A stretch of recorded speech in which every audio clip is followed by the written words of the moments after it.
संगत जी, क्या होता है जब आप सत्संगी होते हैं और आपके घर में भला और कोई भी सत्संगी नहीं होता। जिद करके आप सत्संग पर चले जाते हैं या फिर सेवा पर चले जाते हैं और वहाँ पर भगवान ना करे आपके साथ ऐसी घटना हो जाए, तो क्या फिर वह घर वाले आप लोगों को दोबारा सत्संग की ओर जाने देंगे? कभी भी नहीं, क्योंकि वह लोग सत्संग से तो जुड़े नहीं होते हैं। ऊपर से ऐसी घटना हो जाए तो उनका विश्वास और भी नहीं होता है। जो कि हमारे संत मंत गुरु से जुड़े हुए हैं, वह गुरु को खूब मानते हैं। उसके पीछे का कारण सिर्फ़ और सिर्फ़ यह है क्योंकि वह लोग गुरु की महिमा देख चुके हैं। लेकिन जो लोग हमारे संत मंत से ही नहीं जुड़े हुए, तो वह भला गुरु को क्यों ही मानेंगे? क्योंकि वह गुरु से नहीं जुड़े और उन्होंने गुरु की महिमा भी नहीं देखी। तो साथ संगत जी, यह घटना भी एक ऐसे ही सत्संगी बीवी की है, जो कि अपने बहू और पोती के साथ में सत्संग घर चली जाती है। इस घर में सिर्फ ये जो सासू माँ थी, ये ही सत्संगी थी। बाकी घर वाले भगवान में यकीन रखते थे। तो अब धीरे धीरे यह अपनी बहू को भी अपने साथ सत्संग पर लेके जाया करती थी। अब डेरे में भंडारा था। बड़े महाराज जी के समय की यह घटना है। तो यह बीवी अपनी बहू को भी ले गई। सोचा वहाँ पर 2 दिन घूम लेंगी और बच्चा भी डेरे हो आएगा।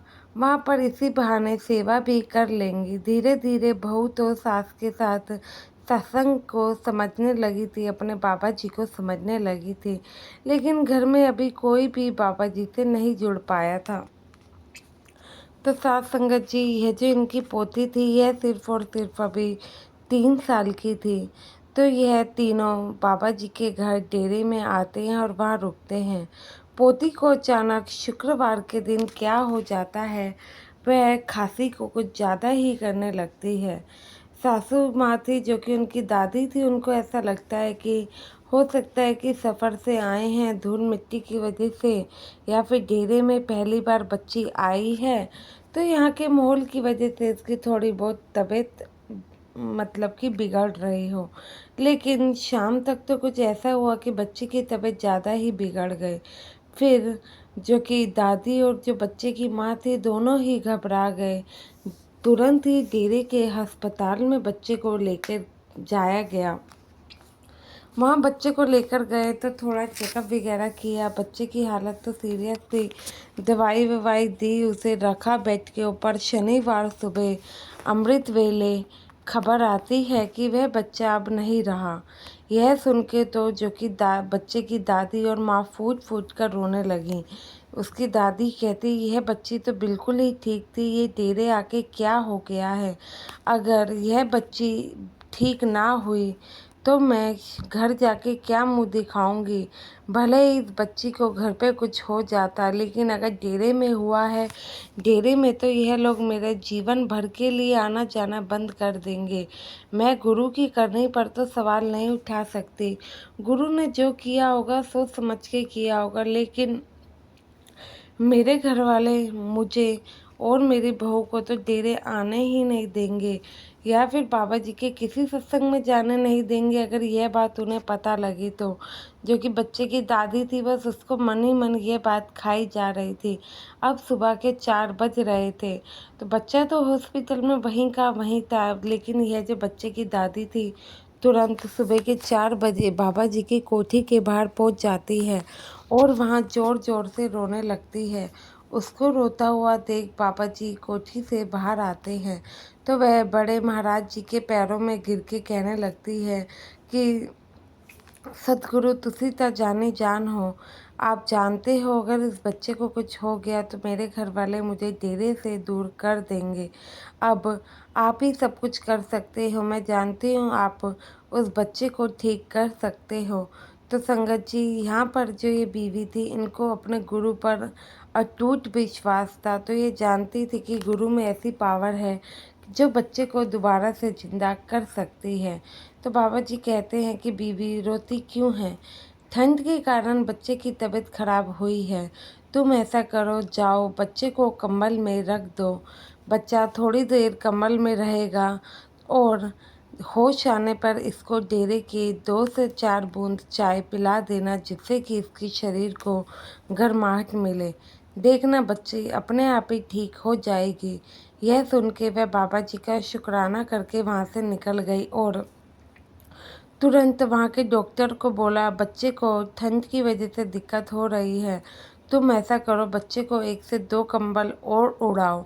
बच्चे को 1 से 2 कंबल में और रखा गया। धीरे धीरे वहाँ पे जो कि मतलब कि नर्स और डॉक्टर थे, उनसे कह के जो कि वह बच्चे की दादी थी, उन्होंने कैंटीन से चाय का कप मंगवाया। कैंटीन से चाय का कप मंगवाने के बाद बच्चा तो अभी बेहोश ही था, उसके मुंह में उस चाय की बूंदें डाली गई, जिससे कि मानो कि बच्चे को एक अलग एहसास हुआ। 2 से थोड़ी सी चाय बच्चे को पिलाने के बाद अम्मा वहीं इंतज़ार करने लगी। अब 2 से 3 घंटे का समय बीतता है, क्या देखती है कि बच्ची को होश आ गया है। बच्ची को होश आता है तो वह अपनी दादी और माँ को पुकारती है। इतने में जो कि बच्चे की दादी थी, दोबारा से कैंटीन से चाय और बिस्कुट मंगवाती है।